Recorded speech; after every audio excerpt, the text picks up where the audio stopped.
Good morning, Facebook. Grace and peace to all. This morning I'm running a little bit late. I've just wrecked. I absolutely love The Voice for many reasons. I love music, but I love the stories of overcoming, the stories of redemption, the stories of letting go to take hold of something more beautiful, and then the gifting being released through that. Today I came across an old voice that I never heard of. Her name is Carice Eden. She was like the first Australia voice. And she came out of a lot of brokenness. She was, she ended up cutting herself, and it was the love of this older couple that took her in almost like foster parents and showed her music.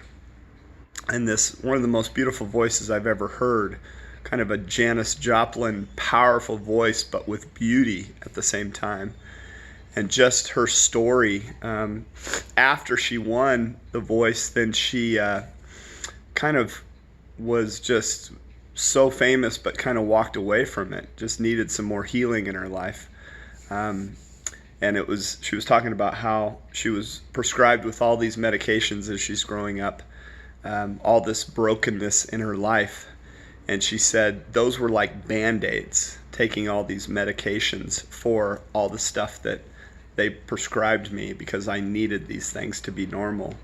And she goes, really, I just needed a cuddle, and I just lost it. At the core, so much of that is a lot of times we're dealing with the fruit issues in our life instead of getting down to the root issues, that we're really searching for that love and acceptance in our life. And we're lacking when we're apart from the love of God. But it's just coming back to the source and experiencing love and being cuddled by the creator of all things that'll cover a lot of the change at the core, all those broken things that we have. We're looking for a cuddle. I love that. And I love just hearing people.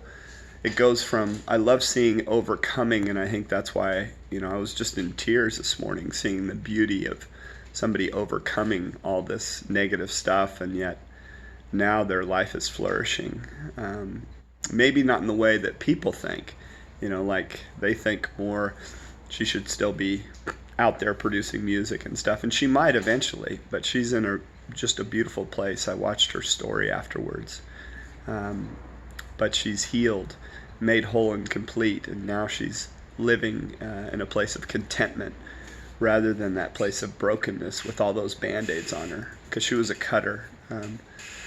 But I think that is, we can all learn from that. A lot of times we're focusing on the symptoms in life rather than getting down to the core, the root of the issue. The core of the root of the issue for the alcoholic, for the codependent, for those that aren't free in their life in some way. It's getting down to that root of needing a cuddle and being loved at the core, and then we can be set free to release our gifting in this life. May you experience a cuddle today. God bless.